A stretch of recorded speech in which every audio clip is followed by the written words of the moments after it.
या फिर जेजेपी हो, अगर ये मजबूत नजर आएंगे तो क्या कांग्रेस को इसका नुकसान होगा? बहरहाल 4 जून को जब नतीजे आएंगे तब साफ हो जाएगा। लेकिन विशाल इंग्रिश रोहतक से मेरे साथ जुड़े हुए हैं। दीपेंद्र सिंह हुड्डा एक बार फिर से मैदान है। तो विशाल, न सिर्फ रोहतक का हाल बताइए मुझे, बल्कि हरियाणा में क्या इस वक्त दो अलायंस, दो गठबंधनों के बीच आप लड़ाई देख रहे हैं, कांग्रेस बीजेपी के खिलाफ, या फिर कोई कहीं पर तीसरी शक्ति के तौर पर जेजेपी या आईएनएलडी का वजूद आप देख पा रहे हैं?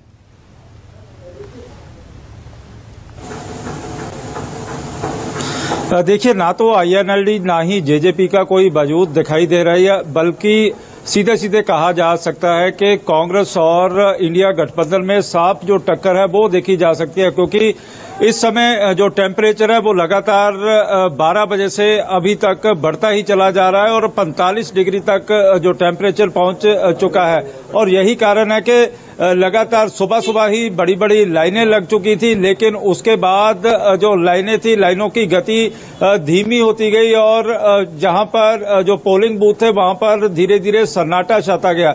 लेकिन जैसे जैसे शाम का टाइम आता चला जाएगा वैसे वैसे ही फिर से लंबी कतारें भी लगने लगेंगी। हमने इसी तरह का माहौल रोहतक में भी देखा, हमने करनाल में भी देखा। अब इस समय हम अंबाला में हैं, जहां पर इंडिया गठबंधन और भारतीय जनता पार्टी के बीच कांटे की टक्कर दिखाई दे रही है। और यहाँ पर कुछ लोग भी मौजूद हैं गांव के। ये बताएं कि इस समय किस तरह का माहौल दिखाई दे रहा है, और आप वोट डालने जाओगे तो क्या सोच के वोट डालोगे? कौन से मुद्दे हैं? हमारे सबसे पहले तो मुद्दे किसानी मुद्दा सबसे पहला है हमारा गांव का। और हमारे गांव का जो माहौल है एक तरफा कांग्रेस के पक्ष में जा रहा है। हमारे गांव में से 85% वोट वरुण चौधरी को पड़ेगी और इंडिया गठबंधन।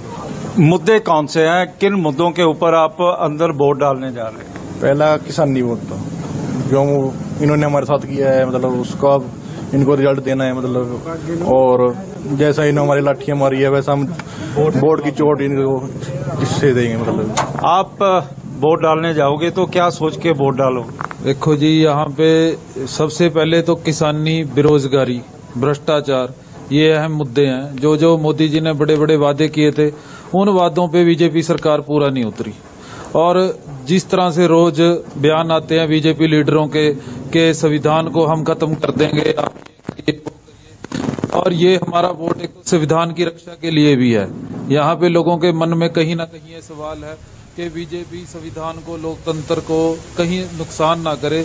इस बात की चिंता भी है लोगों के मन में, इसलिए बढ़ चढ़कर लोग कांग्रेस को, इंडिया गठबंधन को वोट कर रहे। आप वोट डालने गए थे तो क्या सोच के आपने वोट डाला? सबसे पहले तो मैं आपका बहुत बहुत चैनल का धन्यवाद करता हूं।